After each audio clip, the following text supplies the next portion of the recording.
তো hello guys, welcome back to my new video. আমি উজ্জ্বল তোমাদেরকে ওয়েলকাম করি আমার নতুন একটি ভিডিওতে। তো অনেকদিন ভিডিও আসেনি, তার কারণ হলো আমার পার্সোনাল কোনো রিজনের জন্য, যেটা আমি তোমাদের পরে জানাবো। তো আজকে ভিডিওটা শুরু করি। তো আজকে আমি যাবো চুল কাটতে, কারণ চুলের অবস্থা খারাপ হয়েছে, চুল দাড়ি। তো প্রথমে যাবো শিবার বাড়ি। শিবার কী বলবো, মানে খেলতে গিয়ে হাত টাত ভেঙে গেছে, তো তার সাথে সেজন্য দেখা করে নিলাম।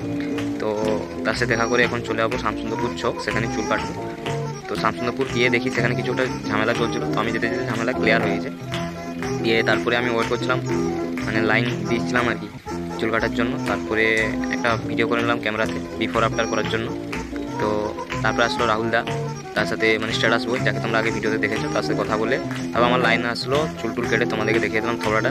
তখন একটু ঠিক ঠিক মানে মানুষ দেখাচ্ছে। তারপরে কবিতার দোকান গেলাম, সেখান থেকে তেল টেল নিয়ে আমি বাড়ি চলে আসলাম। বাড়িতে এসে একটু মানে ক্যামেরা করে মানে নিজের মুখটা দেখিয়ে নিলাম। তারপরে স্নান টান করে এই যে তোমাদের সামনে এখন মানে আমার চেহারা। তো ব্লগটা এখন তো ভালো লাগলে লাইক কমেন্ট শেয়ার করো। এখন থেকে